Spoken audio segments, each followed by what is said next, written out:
귀하신 하나님의 말씀은 사무엘하 16장 1절부터 7절입니다. 오늘은 다윗이 이제 피난을 가는 그런 장면을 묘사하고 있습니다. 자, 압살롬이 드디어 왕을 속입니다. 왕에게 거짓말을 하면서 헤브론에 가서 서원 제사를 드리며 소원을 갖게 해 주십시오. 왕에게 거짓말을 했습니다. 실제로 헤브론으로 가서 군대를 모집하고 신하들을 모집하고 결속을 시켜서 예루살렘을 향하여 쳐들어오기 위하여 압살롬은 아버지 다윗에게 거짓말을 했던 것입니다. 더 나아가서 백성들이 예루살렘에 와서 재판할 때 무려 4년 동안이나 백성들을 속이면서 왕에게는 당신들을 재판할 만한 사람이 재판관이 없습니다 라고 거짓말하면서 백성들의 마음을 훔쳐갔습니다. 또 200명의 사람들을 헤브론으로 데려가면서 진짜 목적을 이야기하지 않았죠. 그러면서 서원 제사를 드리러 간다고 하면서 사람들을 부득이어서 이렇게 데리고 갔습니다. 자, 그러나 압살롬은 헤브론으로 가서 군대를 결속을 시키고 전 지파에게 압살롬이 왕이 되었다는 거짓 소식을 전파하고 그리고 스스로 왕이 되었습니다. 많은 군대를 이끌고 예루살렘으로 쳐들어오자 다윗은 얼마나 급하고 힘들었던지 신발도 신지 못하고 궁궐을 떠나고 말았습니다. 자, 궁궐을 떠나면서 이 첩들을 궁궐을 지키게 했는데 압살롬이 다윗의 첩들을 대낮에 범하는 무서운 일을 저질렀습니다. 자, 이렇게 이제 피난을 가는데 사람들의 양상이 드러납니다. 자, 첫째 모습이 바로 시바라고 하는 종입니다. 자, 시바는 사울 왕의 종이었고 그리고 요나단의 아들이었던 무비보셋을 시종드는 종으로 다윗이 주었죠. 다윗이 왕이 오른 다음에 요나단의 친구 요나단에게 자식들이 없는 거 살펴보았을 때 누가 있었습니까? 무비보셋이 있었죠. 자, 무비보셋은 할아버지가 전쟁터에서 죽고 아버지도 전쟁터에서 죽었다는 이야기를 듣고 유모가 무비보셋이 5살이었을 때 데리고 도망을 가다가 이 무비보셋을 떨어뜨렸죠. 그 바람에 두 다리가 다쳐서 두 다리를 동시에 저는 그런 아들이 되었습니다. 다윗은 무비보셋을 궁궐로 부릅니다. 아들들과 똑같이 대우를 해줍니다. 그리고 사울 왕이 가지고 있었던 모든 재산과 토지를 무비보셋에게 주었습니다. 그리고 시바라는 이 종을 무비보셋을 섬기고 집안을 관리할 수 있도록 무비보셋에게 줬습니다. 자, 근데 이 시바가요 피난을 가는 다윗을 찾아오는데 어마어마한 음식과 과일과 그리고 포도주를 가지고 찾아왔습니다. 그리고 나귀를 가지고 와서 왕에게 피난 가시는 왕의 가족들은 이 나귀를 타주시고 이 떡과 그 다음에 과일과 이 포도주를 피난 가는 데서 주십시오라고 이 다윗에게 바치게 됩니다. 자, 근데 종이 오면 반드시 무비보셋이 올 줄 알았어요. 다윗이 요나단의 아들인 무비보셋에게 정말 평상시에 좋게 해줬고 좋은 대우를 해줬고 아들처럼 여겼으니까 당연히 다윗이 피난을 갈 때 같이 따라올 줄 알았습니다. 자, 근데 무비보셋은 오지 않았습니다. 자, 이때 다윗이 무비보셋에 대해서 물어보죠. 자, 우리 한번 성경 보겠습니다. 우리 3절 보겠습니다. 3절 다 같이 읽어봅시다. 시작. 왕이 이르되 내 주인의 아들이 어디 있느냐 하니 시바가 왕께 아뢰되 예루살렘에 있는데 그가 말하기를 이스라엘의 족속이 오늘 내 아버지의 나라를 내게 돌리리라 하나이다 하는지라. 자, 이 시바는요 지금 무비보셋이 하지 않는 마을을 둘러대면서 거짓말합니다. 자, 무비보셋이 예루살렘에 있는데 그가 왕을 따라오지 않는 이유는 이제 할아버지의 나라를 내게 돌리려고 하는 것이다. 즉 할아버지의 나라를 내게 하나님이 주시려고 하는 것이다. 이렇게 했다는 거예요. 근데 사실은 이 말은 거짓말입니다.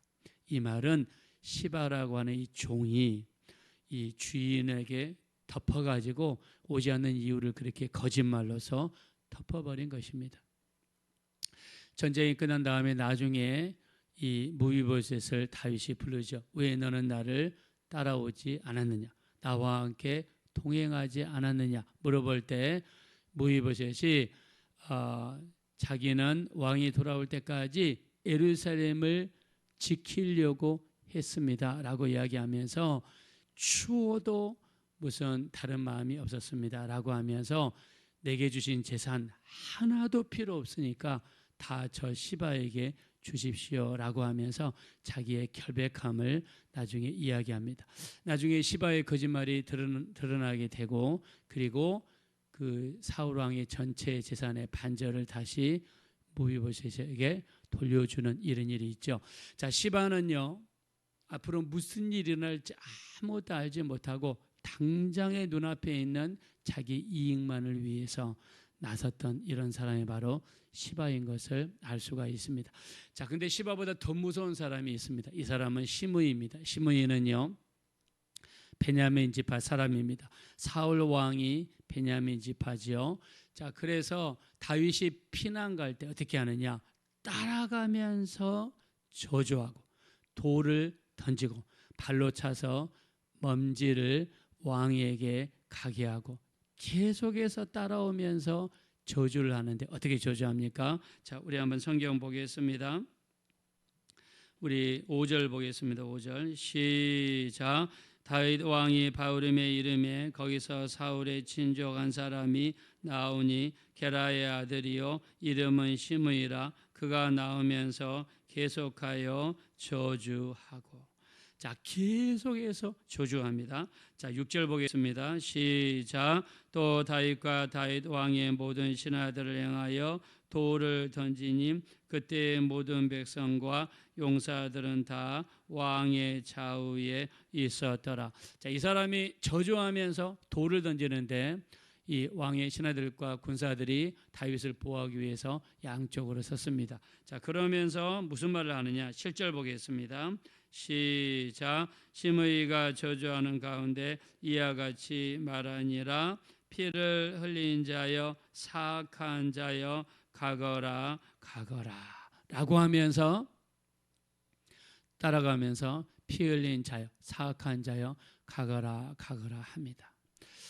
자, 너무 힘듭니다. 돌을 던지니까 잘못하면 왕이 다칠 수가 있죠. 자, 그때 다윗 이 밑에 있는 아비새라고 하는 다윗의 신하가 내가 가서 저 시므이의 목을 따겠습니다 라고 이야기를 하죠. 그래서 다윗이 어떻게 이야기하냐면 하나님이 그를 보내셔서 나를 저주하는 것이다. 그러하여금 계속해서 나를 저주하게 하라라고 이야기합니다. 자, 우리 한번 밑으로 쭉 내려가셔서 한번 보겠습니다. 우리 11절 보겠습니다. 11절 다 같이 읽겠습니다. 시작.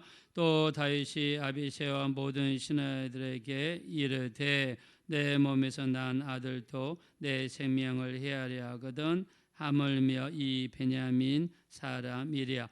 여호와께서 그에게 명령하신 것이니 그가 저주하게 버려두라. 아멘.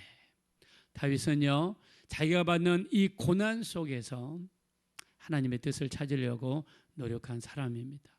내 아들도 내 생명을 해하려고 하는데 저 베냐민 사람이 나를 저주하는 것에는 하나님의 뜻이 있다는 것입니다. 그러면서 하나님이 나를 지금 심판하신 것이니 그로 하여금 계속해서 저주하게 두라는 것입니다.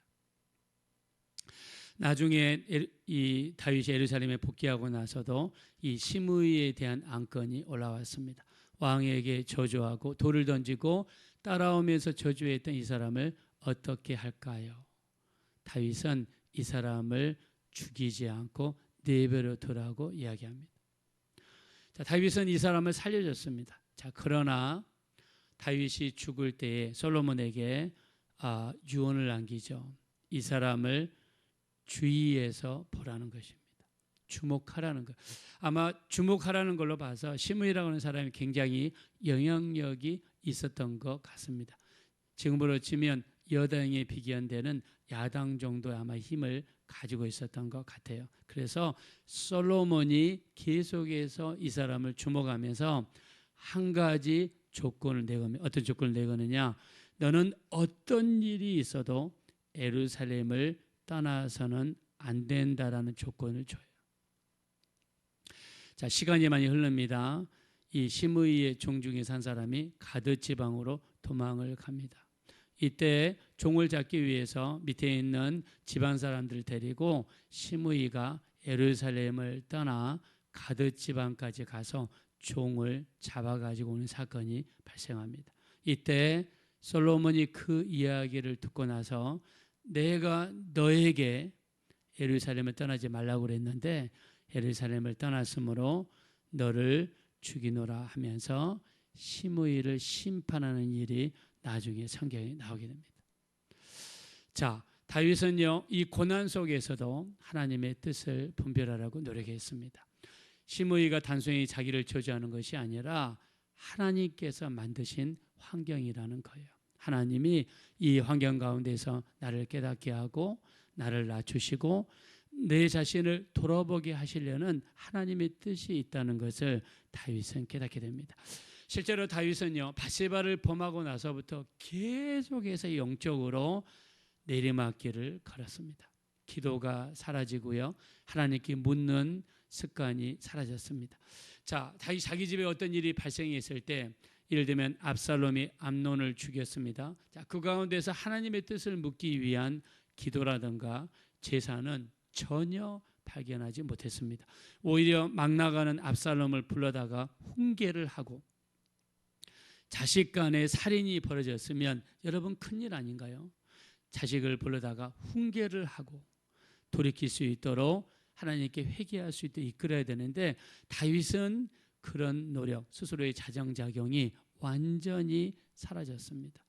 그 오랜 기간 동안 방치할 때 압살롬의 세력이 커지게 되었고 자기를 예루살렘에서 몰아냈습니다.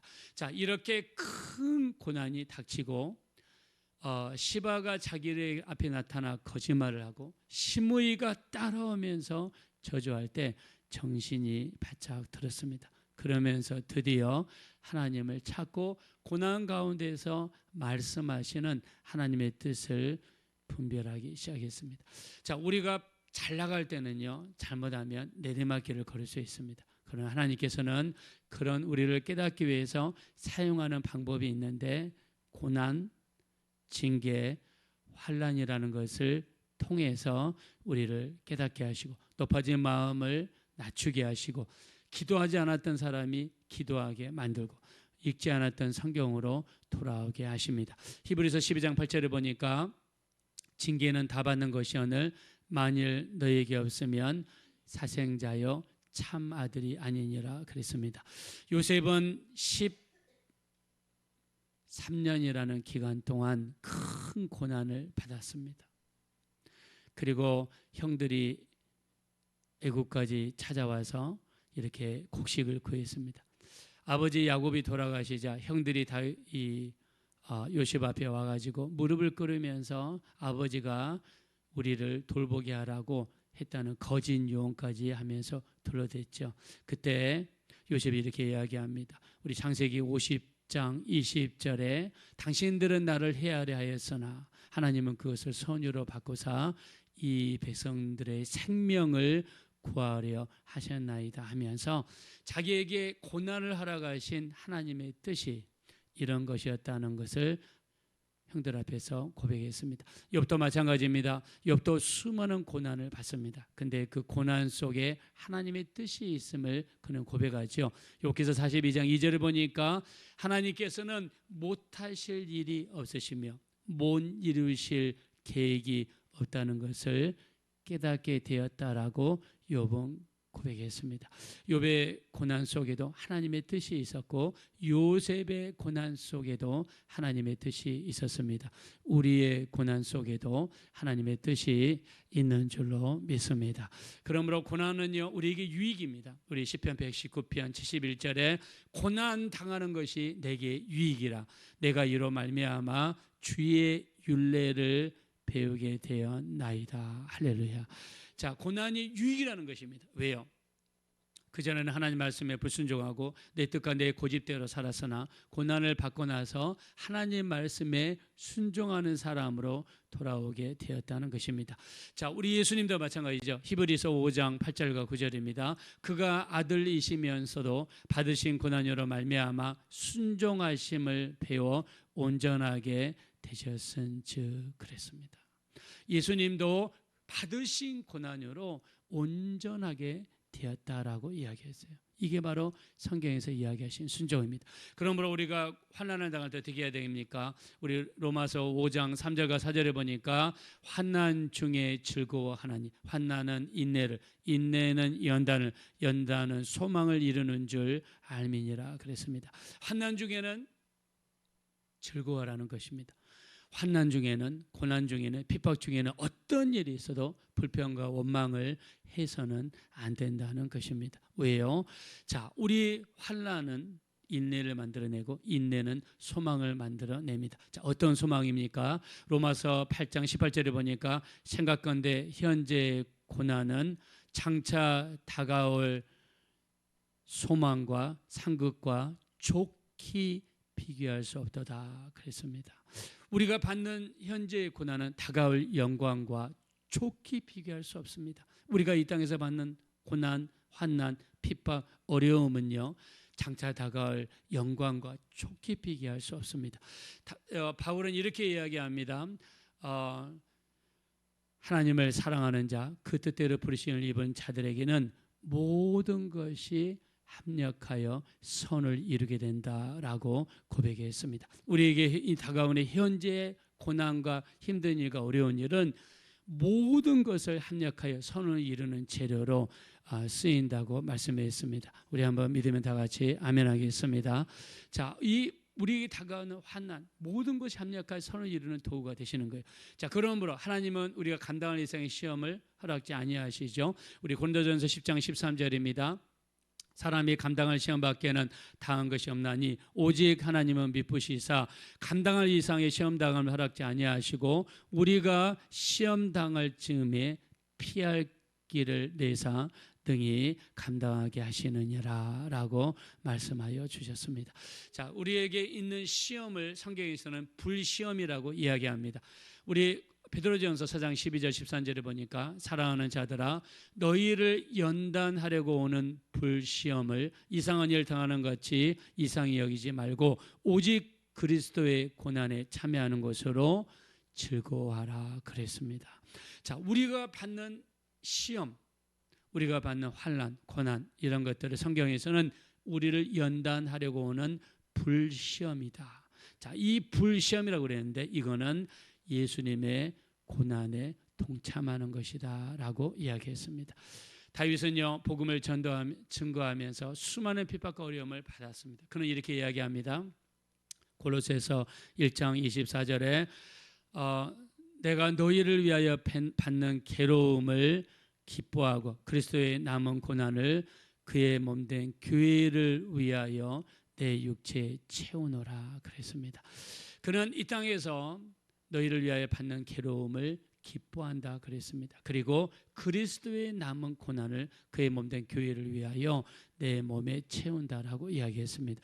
예수님도 이 땅에 오셔서 고난을 받으시다 어떻게 했습니까? 우리 베드로전서 2장 23절에 욕을 당하시되 맞대어 욕하지 아니하시고 고난을 당하시되 위협하지 아니하시고 오히려 공의로 판단하신 이에게 부탁하시며 친히 나무에 달려 그 몸으로 우리 죄를 대신하셨으니 이는 너희로 죄에 대하여 죽고 의에 대하여 살게 하려 하심이라. 그가 채찍에 맞음으로 너희가 나음을 입었느니라 말씀하셨습니다. 주님은 고난을 받으시되 위협하지 않았습니다. 우리 이 땅에서 고난과 핍박과 환난과 불시험은 우리를 낮추고 기도하게 만들고 말씀으로 돌아가게 만들고 더 주님을 의지하게 만드는 채찍이 되시는 줄로 믿습니다. 그러므로 주님 말씀하시죠. 요한계시록 3장 19절입니다. 무릇 내가 사랑하는 자를 책망하여 징계하노니. 자, 주님께서는 사랑하는 자를 책망하시고 징계하십니다. 오늘 다윗이 받고 있는 이 불시험, 이 고난, 이 환난은 다윗으로 하여금 높아진 마음을 낮추게 만들었고 주님을 떠났던 그 마음이 주님께 돌아오게 만들었고 기도를 통해 말씀을 통해 더 주님을 의지하게 만들었고 고난 가운데서도 들려오는 주님의 음성을 들으려고 노력했습니다. 우리도 다가오는 우리 고난이나 환난이나 불시험이 있습니까? 생활에 어려움이 있습니까? 그 가운데서 우리는 주님의 음성을 들어야 될 줄로 믿습니다. 그래서 더욱더 주님께로 가까이 가시고 기도하고 예배하고 말씀 의지하시는 우리 모두가 되셔서 우리 주님께 쓰임받는 복된 삶이 되어지시기를 예수님의 이름으로 축원합니다. 이 시간 기도하실 때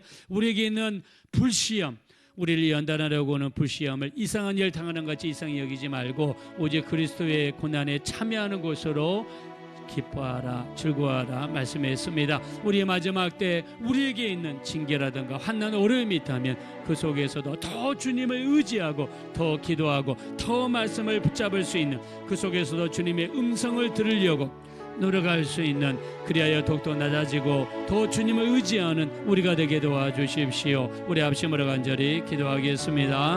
허락하시고 잡으라시 하나님 감사합니다. 우리에게 다가오는 여러 가지 힘들고 어려운 일이 있습니까? 우리 하나님 이런 가운데에서도 주님을 더 의지할 수 있는 우리가 되게 도와주십시오. 다윗은 현재 일어나고 있는 이 고난, 불시험, 환난, 여러 가지 징계를 통해서 하나님의 음성에 귀를 기울이려고 노력하고 있습니다. 주님의 뜻을 분별하고 더욱더 마음이 낮아지고 주님을 의지하는 사람, 주의 음성을 들으려 하는 사람, 더 기도하고 더 예배하고 하나님의 뜻에 순종하는 사람으로 바뀌어가고 있습니다. 이 마지막 때에 우리 더욱더 주님을 의지할 수 있는 우리 모두가 될 수 있도록 우리 하나님 인도하여 주시옵소서.